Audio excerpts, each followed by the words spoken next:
Hi everyone, today we are going through Pearson Edexcel International GCSE June 2024 Physics Paper 2P.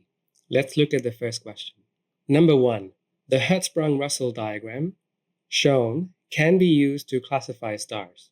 So we can see the diagram, the axes are absolute magnitude versus color. So when we look at the diagram, we know that main sequence stars lie in region Q. Supergiant stars, which are bigger than main sequence stars, they are brighter. They lie in region R. And smaller stars like white dwarfs, they lie in region P. Those stars also have a much lower brightness. Okay, let's read question A. 3 regions in the HR diagram are labeled P, Q, and R. The boxes show the 3 regions and different astronomical objects. Draw a straight line from each region to the type of astronomical object contained in that region. So we have boxes and we need to connect the boxes. So let's look at the diagram. Let's start with region P. So region P should have white dwarf stars. So P should be connected to white dwarf star. What about region Q? Region Q should have main sequence stars. So Q connected to main sequence. Region R should have giants or red supergiants. So R will be connected to red giant star. Question B, define the term absolute magnitude. So we can see this one in the diagram, the y-axis, absolute magnitude. We also use absolute brightness. So what is absolute brightness? So absolute magnitude or absolute brightness is a measure of how bright stars would appear if they were all placed a fixed distance from the Earth or a standard distance. So let's write that down. It is a measure of how bright the stars would appear if they were all placed at the same or fixed distance, at the same distance from the Earth. So we're given 2 marks on this. So the first point goes towards the fact that it is a measure of brightness of stars. The second point goes towards the fact that the brightness is measured from a fixed distance from the observer. Okay, let's look at question 2. A wrench is used to turn a nut. So we can see the diagram. Question A, the force applied to the wrench is 28 newtons. We can see that 28 newtons applied on the wrench. Calculate the moment applied by the wrench on the nut. Give a suitable unit. So we need to calculate the moment. So what's the formula of moment? Let's write that down. Moment is equal to force times distance. Okay, we need to be careful about this distance. This distance here is the perpendicular distance from the nut to the line of action of the force. So we have the force value, 28 newtons. We need to ensure that this distance is the perpendicular distance. We have the value of the perpendicular distance, which is 15 centimeters. From the pivot, the nut, to the line of action of the force. Line of action of the force is this. Okay, so let's make the calculation. So force is 28 newtons. 28 newtons times distance is 15 centimeters. We should convert centimeters to meters because meters is the SI unit for length. 1 meter has 100 centimeters. So 15 centimeters would be equal to 0.15 meters. So distance would be 0.15. This gives us 4.2. The unit would be 28 newtons times 0.15 meters. Newtons times meters would be Newton meter. So moment is 4.2 Newton meters. Let's look at question B. State 2 changes that could be made to increase the size of the moment applied to the nut. So in order to increase the moment, let's look at the formula. Moment depends on the size of the force. It also depends on the distance the force is applied from the pivot or from the nut.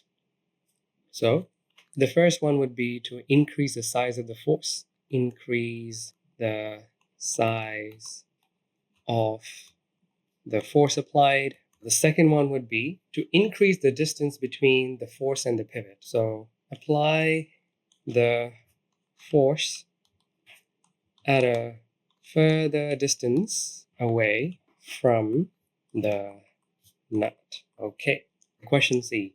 Diagram 2 shows the wrench as it is turned through 90 degrees. So in the diagram, we can see the path through which the force is applied, and the force applied is 28 newtons throughout the path. We can also see the radius of curvature of this circular path, which is 15 centimeters. Okay, let's read question 1. The force is applied over a distance that is equal to a quarter of the circumference of a circle. The circle has a radius of 15 centimeters. Calculate the distance over which the force is applied. So we need to calculate the distance of this path. If the wrench is turned through 90 degrees, that's 1/4 of a circle. So we can find 1/4 of the circumference to get this length. Okay, so the distance is equal to 2 pi r over 4. They want the distance in centimeters, so we're not going to change 15 centimeters into meters. So it's going to be half times pi times 15. This gives us a numerical value of 23.56, 23.56 centimeters, and we can round this to 24 centimeters to two significant figures. Question number 2. Calculate the work done by the force as the wrench is turned through a quarter of the circumference of the circle. So work done, what's the formula of work done? Work done is equal to force times distance through which the force is applied. And this is different from moment. Work done equation is different from moment. Moment is equal to force times the perpendicular distance between the pivot and the line of action of the force. So the distances here are different. Okay, so the value of force is 28 newtons times the distance through which the force is applied is 23.56 centimeters. But we should convert this to meters, so we'll divide by 100. This gives us an answer of 6.596 joules, which can be rounded to 6.6 joules. So the answer for work done is 6.6 joules. The work done in moving the wrench through 90 degrees is 6.6 joules. Remember, whenever an SI unit is expected from us, we need to ensure that we use SI units for all the quantities that we use in the formula. Okay, let's look at question 3. A student investigates how much infrared radiation is absorbed by different surfaces. Question A. The photograph shows some of the equipment available to the student. So we have a black bottle, a silver bottle, infrared heater, and we have 2 thermometers. Okay, let's read the question. The student pours some water into each bottle. Describe a method the student could use to investigate how the color of the bottle affects the amount of infrared radiation absorbed by the bottle. You may draw a diagram to help your answer. So 6 marks are given, and we need to describe a method that the student could use to investigate how the color of the bottle affects the amount of radiation absorbed by the bottle. So let's draw a simple suitable diagram first so that we can think about the method as well. So let's say this is the infrared heater, IR heater, and we place the bottles at a distance from the heater, and we'll need to measure the distance between the infrared heater and the bottle. We'll also need to put water into the bottle. We'll also need thermometers to measure the temperature of the water inside the bottle. So let's think about this. So we have 2 bottles, a black bottle and a silver bottle. So what should we do? So we'll pour water into the bottle. We'll place the bottle in front of the heater. Before we start heating, we need to measure the temperature of the water. Then we start the heater. The water heats up, and after some time, we should stop the infrared heater and measure the temperature again so that we can see how much the temperature of the water increases. Okay, so let's write our answers down. The first point would be that whether it's a black bottle or the silver bottle, we need to ensure we use the same volume of water. We should say an equal volume of water should be used for both black and silver bottles. Both the bottles should be placed a fixed distance away from the heater. Measure the temperature of water before the heating takes place. So this is for both the bottles.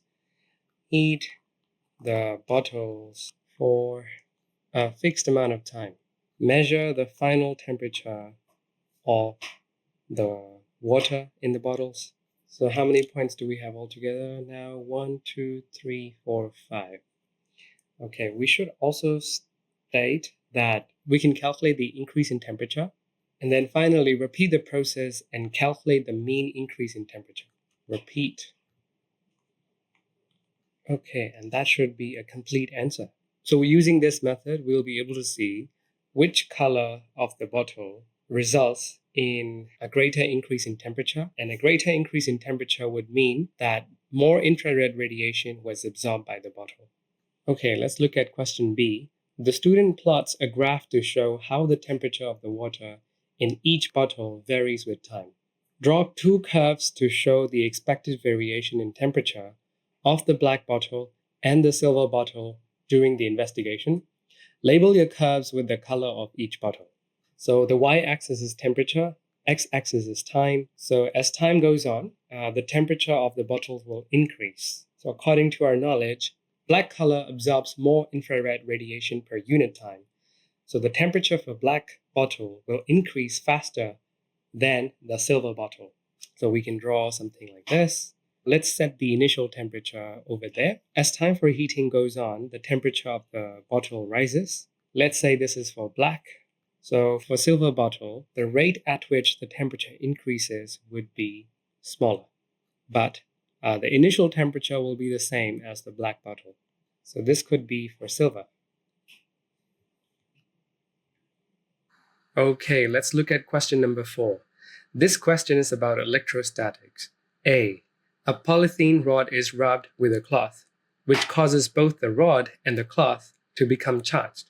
Which of these is the force that causes the rod and the cloth to become charged?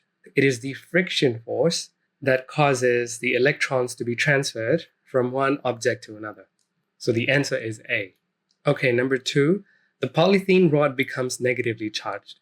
Which of these statements explains how the rod has become negatively charged? So the cloth and the rod both become charged because of transfer of electrons. If the polythene rod becomes negatively charged, that means it gains electrons. Only electrons can be transferred. Protons cannot be transferred.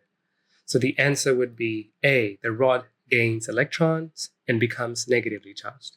Okay, question B. A student has rods made from different materials. The student rubs each rod the same way with a cloth. The student measures the charge gained by each rod 3 times. 1, 2, 3 times. The table shows the results. So there are 4 different types of rods. The process is repeated 3 times, and the charge on the rods is measured, and we also have the mean values for each of the material. Question 1. One of the readings for the polythene rod is anomalous. Circle the anomalous result in the results table. So if we look at the table, we can see that the values differ by around 1, 2, or 3 nanocoulombs only. Like 35, 38, the difference is 3. 36, the difference is 1.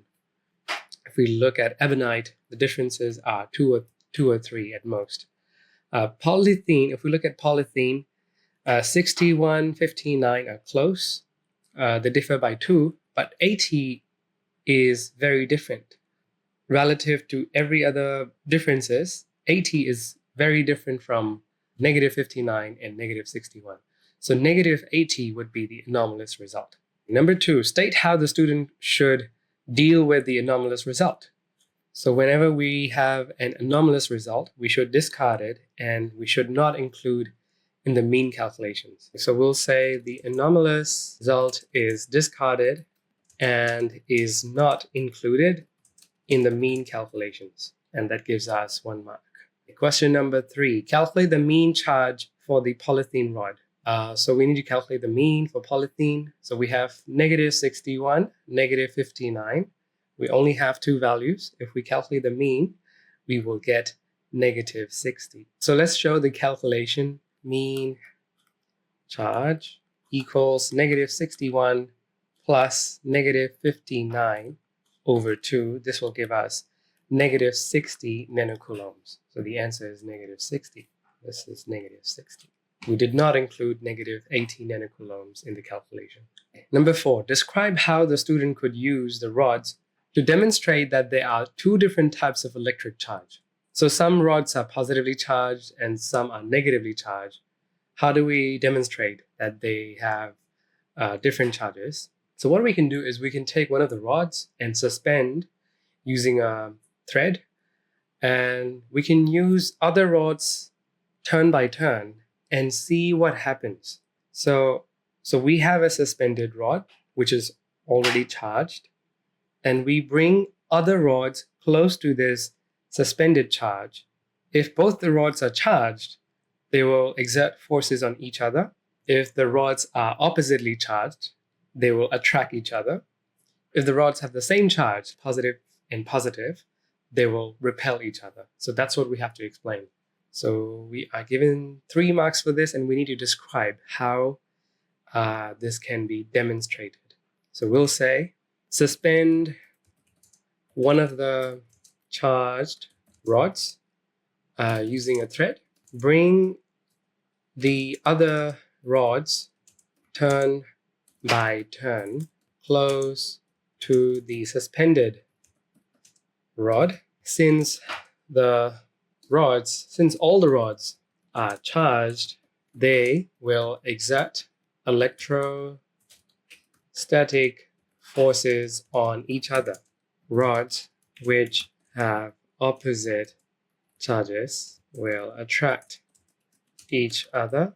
Rods which have same or like charges will, we can say rods with like charges. Rods with charges will repel each other. And that's how we can demonstrate that there would be two different types of charges in the rods. Okay, question number 5. This question is about sound. State which wave property determines the pitch of a sound. So there are two wave properties, amplitude and frequency. Amplitude determines the loudness of a sound. It is frequency that determines the pitch of a sound. So frequency. Question number B. The bar chart shows the maximum frequency of sound heard by 4 animals and a human. So we can see the graph. The y-axis shows the frequency in kilohertz. The x-axis shows the 5 different animals. One of these is the results for a human. Explain which of the bars is most likely to show the results for a human. So since we know that human beings have an audible range between 20 to 20,000 hertz, it is bar C that shows a frequency of 20 kilohertz, which is 20,000 hertz. So human beings have an audible range between 20 and 20,000 hertz. Bar C represents the results for a human. That's enough for 2 marks. Let's look at question C. A sound wave has a frequency of 500 hertz. Show that the time period of the sound wave is 2.0 milliseconds. So the relationship between frequency and time period is T equals 1 over F. So we know the frequency, it is 500 hertz. So 1 over 500 gives 2 times 10 to the power negative 3. The unit for time period is seconds. So since we have times 10 to the power negative 3, it can be converted to milli, 2 milliseconds. We should use the same number of significant figures as shown in the question, so 2.0 milliseconds. Question number 2, the diagram shows the screen of an oscilloscope. The time base of an oscilloscope is 0.5 milliseconds per square. Each square represents 0.5 milliseconds. Draw the trace on the oscilloscope screen when the sound wave is detected. So let's draw the equilibrium line for the wave. Let's consider this to be the equilibrium line. We can also imagine this to be the x-axis on the oscilloscope, which represents time.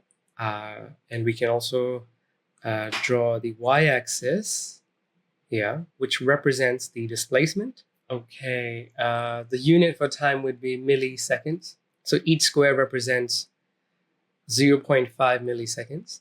And we just calculated that the time period of one wave is 2.0 milliseconds. So each square is 0.5, two squares would be 1, 1.5, 2.0. So one complete oscillation has a time period of 2 milliseconds. And this is how a wave looks. We have no information on the amplitude, so we'll just randomly choose the amplitude positions. So we can plot the wave this way. We can connect these plots like a sine wave. This should be good enough. That's one complete wave. We could draw more waves, more continuous waves, but that's not needed. And we'll get too much of this. Let's look at question number 6. This question is about electromagnets. A. Describe the construction of a simple electromagnet that is producing a magnetic field. You may draw a diagram to help your answer. So 3 marks are given, and we need to describe how a simple electromagnet can be made. We can also draw a diagram. So if we think about electromagnets, we can think of a solenoid. So what we'll need is a soft iron core or a soft iron bar. So we can have a wire wrapped around the soft iron bar. So let's draw the wire wrapped around the soft iron bar. This wire should be connected to a DC supply, positive terminal on one side, negative terminal on the other side. So there will be a current coming out from the positive terminal, and this current will be passing through the coil of wire, and it'll go back towards the negative terminal. So if we have a current flowing through a coiled wire, magnetic field lines will be created through the coil of wire. So we can draw something like this. So there'll be north on the top. We don't need to show north and south. We can do the same on the other side. We need to ensure that the magnetic field lines don't overlap each other. And that's a diagram. Let's describe in words. So wrap a coil of wire around a soft iron bar. Then after that, connect this wire with a DC power supply. Switch on and current will pass through the coil. This will create a magnetic field around the coil, and this should be enough. Oh, and we also call this solenoid. A coil of wire wrapped around a soft iron core is also known as a solenoid. Question B. A proton moves through a uniform magnetic field produced by a strong electromagnet. The shaded area in the diagram represents the magnetic field. So we can see the gray area representing magnetic field. It actually shows magnetic field acting into the page with a cross, meaning within the gray area, there are magnetic field lines cutting into the page, going into the page. There are many magnetic field lines in this gray area going into the screen or the page. Let's continue reading the question. The initial velocity v of the proton is also shown. So a proton has a positive charge. It's entering this area with a velocity to the right. This can be considered as the current direction to the right. What does the question say? Question number 1, use the left-hand rule to determine the direction of the force acting on the proton. So we can use the left-hand rule. So the index finger indicates the magnetic field line direction. The middle finger indicates the current direction, and the thumb indicates the magnetic force that acts on the charge. So we should also remind ourselves that whenever there's a charge moving within a magnetic field, a magnetic force will act on that moving charge. There's one condition though. The direction of charge velocity and the magnetic field lines should not be parallel. And in this case, the directions are perpendicular. Proton is moving to the right, and the magnetic field lines are going into the page. That means they're perpendicular, so there will be a magnetic force on the proton. So let's use our left hand and figure out the force direction.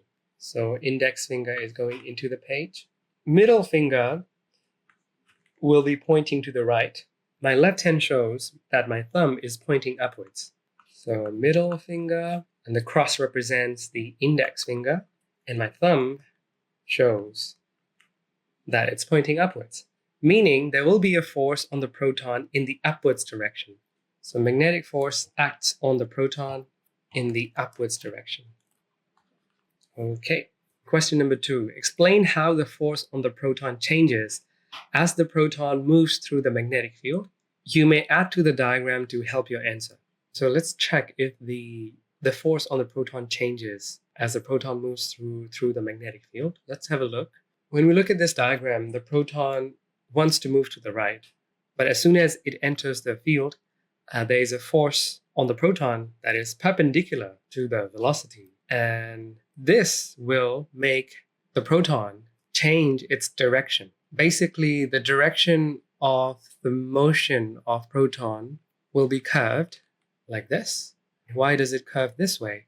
If we check a random point on this path, let's say here, the velocity at this point will be tangential to the path. And then if we use left-hand rule here, we'll see that the magnetic force still acts on the proton. And this force is still perpendicular to the motion. At any point along the path, this continues. For example, here, the direction of the velocity changes, and so does the direction of the force. The force is always perpendicular to velocity throughout the motion within the magnetic field. So the magnitude of the force wouldn't really change because the magnetic field strength is not changing, the speed is not changing. Velocity is changing, yes, because the direction changes. The speed is not changing. So let's write this down. So we can start with force acts perpendicular to the proton's velocity. Proton's velocity changes throughout its motion within the magnetic field because its direction changes due to the force acting at 90 degrees.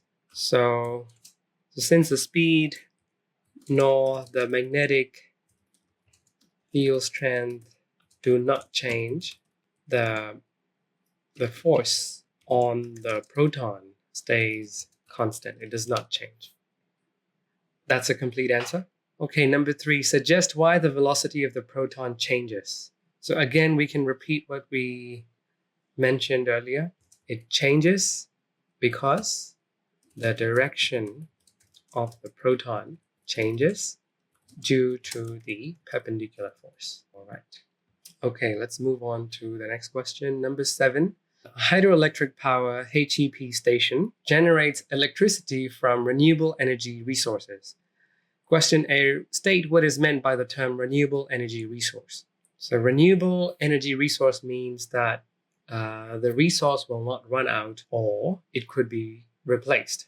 The resource will not run out or it could be replaced or renewed. Question number B, the diagram shows the design of a HEP station. So we can see the diagram, hydroelectric power station. At the top, we have a reservoir. We have a tunnel, which allows the water to flow downhill at increasing speed because the potential energy of water on top gets converted to kinetic energy as it descends down the tunnel. By the time it reaches a turbine, the speed of the water increases very much. And the kinetic energy of the water gets transferred to the kinetic energy of the turbine. With magnets in the generator, this motion will create electrical energy, which can be transferred to towns and cities via cables and transformers. So water flows from the upper lake to the lower lake through the turbine. The turbine is connected to a generator which generates electricity. Describe the energy transfers involved in generating electricity in the HEP station. So we need to describe the energy transfers involved. 4 marks are given. That means we need to discuss 4 different energy transfers. So let's start with the gravitational potential energy of water. So it starts with high gravitational potential energy of water in the upper lake. As water descends through the tunnel, this GPE gets converted to kinetic energy of water. By the time this descending water interacts with a turbine, the kinetic energy of water is transferred to the kinetic energy of the turbine. The turbine and the generator convert this kinetic energy to electrical energy, which will later be transported to towns and cities. That should be enough. Question number C. The HEP station is located near a large wind farm. Give one advantage of generating electricity using the HEP station rather than the wind farm. So the advantage of HEP is that HEP is more reliable than a wind farm. Wind farm depends on the weather conditions, whether there will be enough wind at the site or not. So hydroelectric power station is more reliable. We can write that down. That's the advantage. Hydroelectric power station is more reliable than a wind farm, as it does not depend heavily on weather conditions. There are other advantages as well, like HEP can be controlled better. It can respond to energy demands better than a wind farm. It also does not produce a lot of noise that we have in wind farms. So we just need to write one advantage, and this is enough. Okay, number 2. Give one disadvantage of generating electricity using the HEP station rather than the wind farm.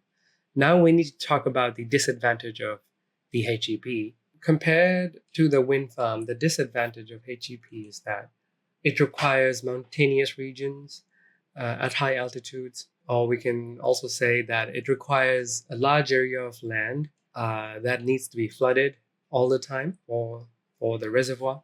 So HEP requires a large area of land to be flooded. So to be flooded at a mountainous region. So it's also location dependent. It is also very capital intensive. Okay, question number 3. The HEP station has an electric pump that can pump water from the lower lake back to the upper lake. The pump can be powered using electricity generated by the wind farm. Explain how the HEP station and wind farm can be used together to maximize the effectiveness of generating electricity. 3 marks are given for this. The point is that the water can be pumped back from lower lake to the upper lake using electricity generated from the wind farm. So how does this increase or maximize the effectiveness? Let's think about this first. Okay, so when we look at the diagram, we have this lower lake and upper lake. So there's also wind farm nearby. The problem with wind farm is that we cannot store electricity at a wind farm. So if there's any excess energy from the wind farm, we can use that excess energy to pump the water in the lower lake back to the upper lake, which can be used later when needed. So this way, this excess energy can be recycled and stored in the upper lake, and it will be used only when there is demand for this energy. So we need to write this down.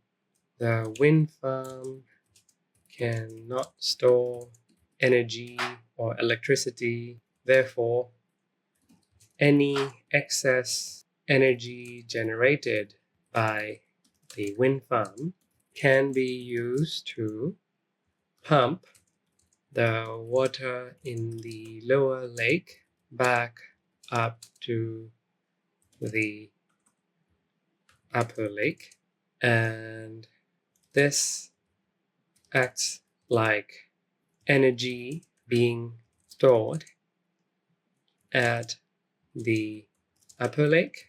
Whenever there is demand for extra energy, this stored water can be used to generate that extra energy or electricity. Let's move to question 8. The photograph shows a water bath that a technician uses to heat some water. Question A, the water bath is filled with water at an initial temperature of 15 degrees C.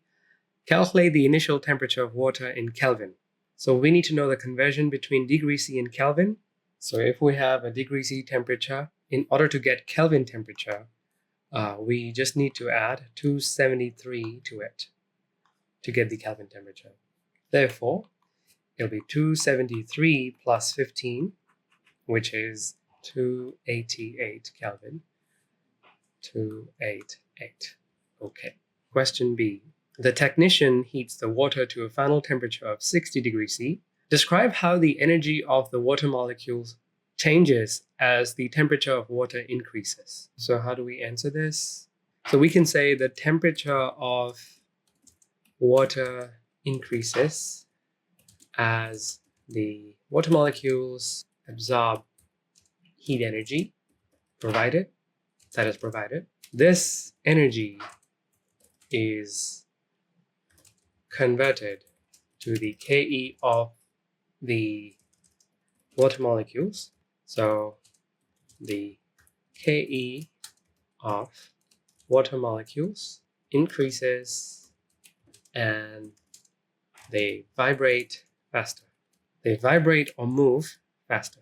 Number 2, the table shows some information about the heating element in the water bath and the heating process. So let's have a look. Initial temperature of water 15 degrees C, final temperature 60 degrees C, voltage of heating element 230 volt, current 1.5 ampere. Time taken to heat water 45 minutes. Calculate the energy transferred by the heating element in the water bath during the heating process.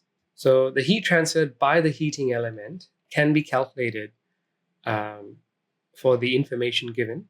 So the information that's given for the heating element is voltage, current, and time. And in electricity, we calculate the energy transferred by using this equation. Energy equals V times I times T. So this is going to be 230 volt SI units times 1.5 amperes times time needs to be converted to seconds. So 45 minutes multiplied with 60 will give us seconds. If we calculate this, we will get 931,500. 931,500 joules. That's the energy transferred by the heating element. Question number 3. Calculate the mass of water being heated. Assume that all energy is transferred to the thermal store of water. The specific heat capacity for water is 4,200 joules per kilogram per degree C. So if we assume that the heater has a 100% efficiency, if all of that electrical energy is transferred to the thermal energy of water, what mass of water is being heated? We have the information on temperature change. We need to calculate the mass of water that can be heated with this amount of energy. So we can use the specific heat capacity equation. Heat energy transferred is equal to mass times specific heat capacity times change in temperature. So we know change in temperature. We know the specific heat capacity. We want to find the mass, and we know the energy transferred. So we'll make M the subject of the equation. M is equal to Q over C times delta T. This becomes 931,500. That's the energy supplied divided by a specific heat capacity in SI units, 4,200, times the temperature change. The change in temperature is 60 degrees minus 15 degrees, 45 degrees Celsius. If we calculate this, we'll get the mass in kilograms, which is the SI unit as well. So this gives us 4.928 kilograms, 4.928. We can round this to 3 significant figures, 4.93 kilograms, 4.93. So 4.93 kilograms of water can be heated with this energy. Let's look at question C. Some water evaporates as gas from the water bath. Describe the arrangement of particles in a gas. And we're given 2 marks for this. The particles in gas are randomly arranged and they are spaced far apart from each other. The particles have large gaps between them, and that should be enough for 2 marks. Question 2. Describe 2 differences between evaporation and boiling. The first difference is that boiling occurs at a fixed temperature. For example, for water, this happens at 100 degrees Celsius, but evaporation can happen or can occur at any temperature. That's the first difference. The second difference is that when boiling takes place, it takes place throughout the liquid, but evaporation only occurs at the surface of the liquid. So we can say boiling takes place throughout the entire liquid, but evaporation only occurs at the surface of the liquid. So these are the 2 big differences between boiling and evaporation. And that's the end of paper 2.